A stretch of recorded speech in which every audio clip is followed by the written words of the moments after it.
जय श्री गणेश। नमस्कार, मैं आचार्य संजय द्विवेदी जनवरी 2022 का वृषभ राशि का मासिक राशिफल लेकर आपके सम्मुख उपस्थित हूँ। जनवरी माह वृषभ राशि के लिए किस प्रकार का रहने वाला है, क्या लाभ मिलने वाले हैं, किस प्रकार से भाग्योन्नति होगी, किस प्रकार से लाभ मिलेगा, किस प्रकार से ये माह विशिष्ट रहने वाला है, क्या सावधानियां रखनी होंगी, क्या कष्ट होंगे, क्या उनका उपचार होगा, किस प्रकार से आप उनका उपचार करेंगे, ये संपूर्ण विवरण मैं बताने वाला हूँ। तो कृपया वीडियो को पूरा देखें। वृषभ राशि या लग्न, जो लोग वृषभ राशि के हैं अथवा वृषभ लग्न के हैं उनको ये राशिफल देखना चाहिए। 1 जनवरी 2022 को गोचर की स्थिति इस प्रकार होगी। राहु लग्न में ही गोचर करेंगे। सप्तम में मंगल के साथ केतु की युति होगी। अष्टम में सूर्यदेव के साथ शुक्राचार्य का गोचर होगा, जो कि शुक्राचार्य वक्रावस्था में होंगे। नवम भाव में शनिदेव के साथ बुध का गोचर होगा तथा दसम भाव में गुरुदेव बृहस्पति का गोचर होगा। ये 1 जनवरी 2022 को स्थिति होगी। इसके अनुसार इस पूरे माह में 1 जनवरी से लेकर 31 जनवरी के बीच में मंगल अपनी राशि का परिवर्तन करेंगे, सूर्य का राशि परिवर्तन होगा, शुक्राचार्य राशि परिवर्तन करेंगे ही, साथ में वक्रावस्था में भी होंगे। बुध राशि परिवर्तन करेंगे, साथ ही वो भी वक्री अवस्था में आएंगे। तो ये बड़ा विशिष्ट प्रकार का योग बन रहा है। वृषभ राशि के जो जातक हैं उनके राशि के स्वामी या लग्न के स्वामी शुक्राचार्य होते हैं। शुक्राचार्य वक्री अवस्था में आ चुके हैं तथा उनका गोचर जनवरी में सूर्यदेव के साथ प्रारंभ होगा। ये अत्यंत विशिष्ट होने वाला है, कारण बताऊंगा। मंगल तथा केतु की जो युति है, लग्न में राहु का होना, मंगल के साथ सप्तम में केतु के साथ रहना, ये जीवन साथी के स्वास्थ्य को प्रभावित करता है, जीवन साथी के स्वास्थ्य को निर्बल करता है। जीवन साथी के साथ सामंजस्य की स्थिति नहीं बन पाती है, मतभेद होते हैं, कलह की स्थिति बनती है,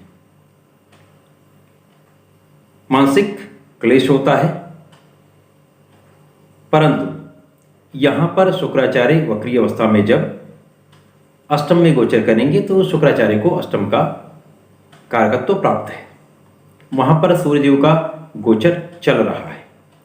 सूर्यदेव के साथ जब भी शुक्र की युति होती है, यद्यपि ये बहुत मित्र नहीं है, परंतु आपस में इनकी युति बहुत अच्छा परिणाम देती है, क्योंकि लग्न के स्वामी, राशि के स्वामी शुक्राचार्य हैं, उनका राजा के साथ योग अष्टम में बनेगा।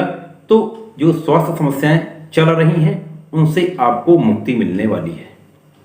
प्रथम तो ये। उसके पश्चात शुक्राचार्य जब राजा के साथ अष्टम में होंगे तो यहां पर इनकी दृष्टि जो पड़ेगी वो आपके धन भाव पे पड़ेगी। ये धन भाव मिथुन राशि बनती है, जो कि बुध की राशि है। बुध इस समय मकर राशि में अपने परम मित्र के साथ भाग्य भाव में अत्यंत शुभ, बहुत बढ़िया योग बन रहा है। तो आपको अचानक धन का योग निश्चित रूप से बनेगा। 100% आपको धन का योग यहां पर बनता है। अष्टम भाव जो है वो अचानक धन लाभ कराता है, क्योंकि यहां पर जो लग्न के स्वामी अष्टम में बैठे हैं तथा जो लग्न है वहां पर राहु विराजमान है, जो शुक्र के साथ मित्र भाव में होते हैं। तो ये अचानक धन लाभ 100% कराएंगे। पारिवारिक संबंधों में कुछ मतभेद हो सकता है, पारिवारिक संपत्ति का यदि विवाद है तो वो आप उसमें सफल हो जाएंगे, उसमें आपको सफलता मिलेगी, परंतु आपसी मतभेद निश्चित रूप से होगा। यहां पर वाणी आपको बहुत सौम्य रखनी पड़ेगी। वाणी यदि आप बहुत सोच समझकर बात करते हैं तो निश्चित रूप से आपको उसका लाभ मिलेगा। जो लोग राजनीति में है उनके लिए ये गोचर अत्यंत शुभ रहने वाला है, क्योंकि यहां पर राहु का लग्न में होना बहुत बड़ा कूटनीतिज्ञ बनाता है। यहां पर सूर्य का द्वितीय भाव को देखना अचानक आपको मंत्री पद की प्राप्ति करा सकता है, अचानक आपको पद का लाभ मिल सकता है। तो यहां पर राजनीति बहुत बढ़िया होने वाली है। उसके पश्चात जो सुख भाव के स्वामी हैं वो अष्टम में, यद्यपि सूर्य को अष्टम का दोष नहीं लगता है, परंतु कहीं ना कहीं सुख में कुछ कमी आती है, माता के सुख को प्रभावित करता है, माता के साथ संबंधों में कुछ कठिनाई आती है। परंतु सुखों में वृद्धि निश्चित रूप से होती है, सुख के साधनों में वृद्धि होती है। क्योंकि बुध यहां पर वाणी के कारक भी हैं और वही पंचम के भी कारक, शिक्षा और वाणी के कारक अब जाकर अपने मित्र के साथ भाग्य में बैठेंगे। तो निश्चित रूप से ये मान के चलिए कि भाग्य में वृद्धि तो होनी होनी। भाग्य से धन का लाभ, जैसा मैंने अचानक बताया था, अचानक धन का लाभ होगा। और निश्चित रूप से ये सारे जो योग बन रहे हैं ये आपस में मैत्री भाव में भी हैं, जिनके कारण ये बहुत अच्छा योग बन रहा है, जिससे आपको लाभ मिलेगा। शनि की युति भाग्य भाव में है, तो जहां पर भी शनिदेव होते हैं वहां पर उसकी वृद्धि कर देते हैं, तो भाग्य की वृद्धि होगी, भाग्योन्नति होगी, आपको धन का लाभ होगा, आपका परिश्रम बढ़ेगा, आपका पराक्रम से आपको लाभ मिलेगा, भाई बहनों का सहयोग मिलेगा। उसके पश्चात शनिदेव की दृष्टि षष्ठम भाव पे होगी, जहां पर शुक्राचार्य की राशि है, ये भी इनके परम मित्र हैं और ये शनिदेव की उच्च राशि है। तो 100% ये गोचर आपके लिए इतना शुभ है कि यहाँ पर आपको अपने ऋण से मुक्ति 100% मिलेगी, रोगों से मुक्ति मिलेगी, साथ ही साथ आपके शत्रुओं का संहार होगा। अब यहां से गुरुदेव का जो गोचर है वो कर्म क्षेत्र में है, तो ये मान के चलिए कि कर्म क्षेत्र तो आपका बहुत अच्छा होने वाला है, कर्म क्षेत्र में प्रगति होने वाली है। गुरुदेव की जो दृष्टि होगी वो भी धन भाव पे है। अचानक धन का मैं सारे तार आपस में जोड़ रहा हूं, समझिएगा।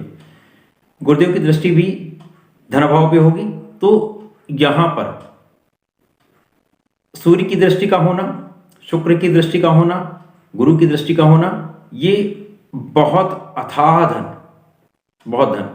धन की प्राप्ति कराता है। गुरुदेव की दृष्टि सुख भाव पे होगी, क्योंकि सिंह राशि बनती है, सूर्य की राशि है, यहाँ पर भी मैत्री भाव है, तो सुख बढ़ेगा, सुख साधन बढ़ेंगे, माता का सुख मिलेगा, माता को जो कष्ट है उनसे मुक्ति मिलेगी।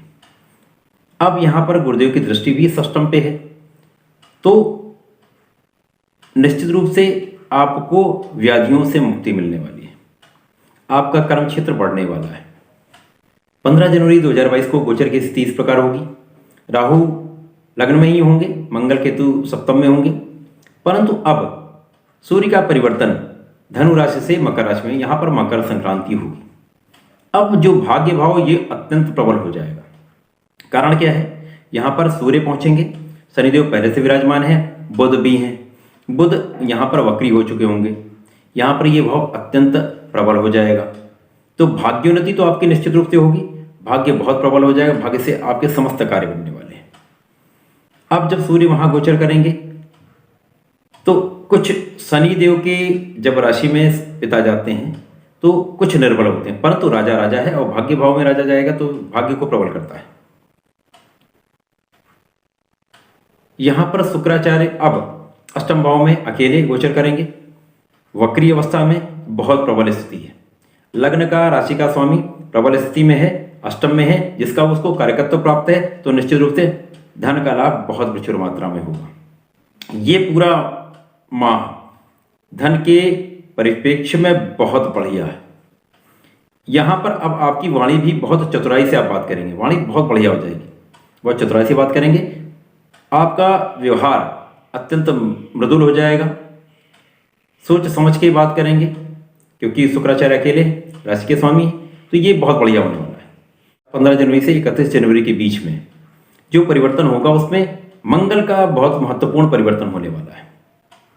अब मंगल सप्तम भाव से निकलकर अष्टम भाव में पहुंचेंगे, जहां पर शुक्राचार्य का गोचर है।